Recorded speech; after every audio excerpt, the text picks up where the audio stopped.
President Blackhurst, staff and faculty, particularly my very favorite member of MSUM's faculty, my husband, Dr. Andrew Masmary, distinguished guests, families, and importantly, graduating dragons. I read that there are graduates from all of the schools that I attended growing up, from Wyndmere, from Wahpeton, and from Moorhead. So a special congratulations to you. This is an absolute honor, and I am delighted to be with you all today. 24 and a half years ago, I was sitting somewhere in about the 15th row of House Right of Nemzik Fieldhouse, just about exactly where you're sitting today.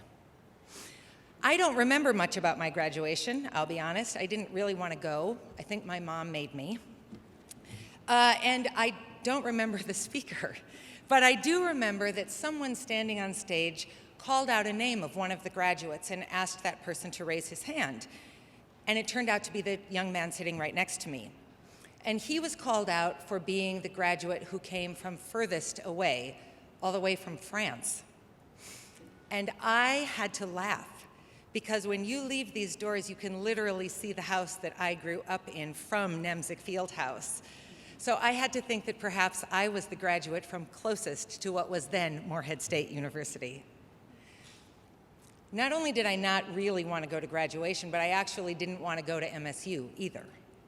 My mother had graduated the week before I graduated from high school, and I was not very excited about going to school 3 blocks from my house.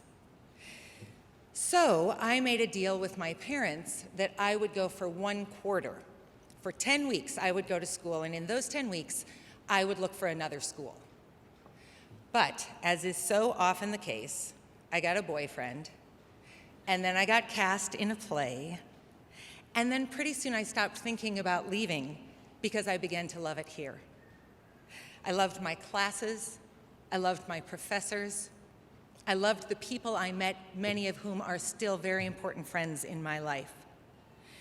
I was cast in many challenging roles in my years at MSU, and I learned such valuable life skills as the evolution of theater from the ancient Greeks to the modern-day playwrights, how to phonetically break down different accents and dialects, how to use multiple types of power tools, and perhaps most critically, how to enter a room as a wealthy 18th century woman in a dress with a train.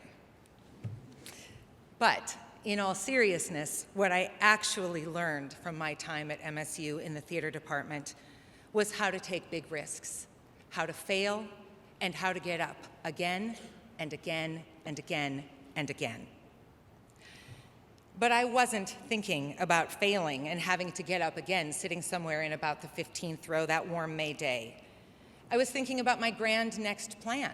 I was leaving the next day to go do summer stock theater in southern Utah, and then at the end of that, I was absolutely destined to go to Los Angeles to be a movie star. Amazingly, none of that seemed like a big risk that day. It just felt obvious, and I was totally certain of it. Common sense and reality are not often in the course description for theater degrees. But that is one of the benefits to studying the arts. You are studying to achieve a great big, almost impossible dream. So the risk-taking feels insignificant and necessary in light of the end goal of success. But I was thinking about you all sitting in this audience today and realizing that many of you are not getting theater degrees.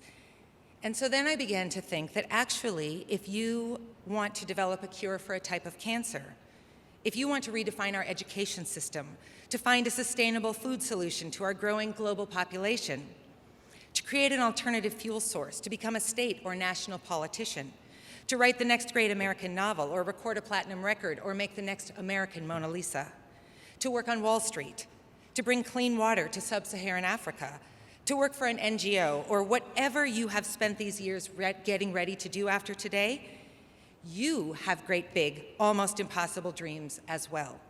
And the risk-taking feels insignificant and necessary in light of the end goal of success. In addition to my dreams and plans on graduation day, however, was something else, or I should say someone else I wasn't anticipating. And that someone followed me to Utah. So for 7 glorious days, I lived in Utah, finally starting my actual life. They were fabulous and exciting. I was getting paid to act for the summer, and then, of course, I was going on to movie stardom. But it doesn't take a biology major to guess that the someone who sat with me at graduation day and who traveled with me to Utah was a pregnancy that I had not anticipated or planned for. A mere 8 days after graduating from MSU, I tearfully and fearfully faced my first big, what can only really be described as an utter and catastrophic failure. I could go on and on about the challenges I faced as a young single mother, but you can imagine many of those for yourselves. I'm much more interested in talking with you about getting up again and again and again and again. Because that's the lesson, if we're lucky and paying attention, we all learn from our years in college that serve us so well going forward into our lives. Years from now, you won't remember the tests that you totally bombed, the challenging roommate, the scholarship you were this close to receiving, the horrible breakup, the dream role you watched go to one of your peers, or whatever failures you have endured in these years at MSUM. I encourage you, when you start to look back on these years, instead, to remember how you put in an all-nighter to finish that final assignment to keep your grade above water, how you worked up the courage to tell your roommate to straighten up, how you picked up a second job to help defray the cost of college, how you dried your tears and continued going to class and living your life until you really were okay again, or how you fell in love with the minor character role that ended up being a whole new and delightful challenge. Remember how you picked yourself up time and time again and continued on after the failure. You can pretty well imagine that I did not go off to Los Angeles that fall to become a movie star.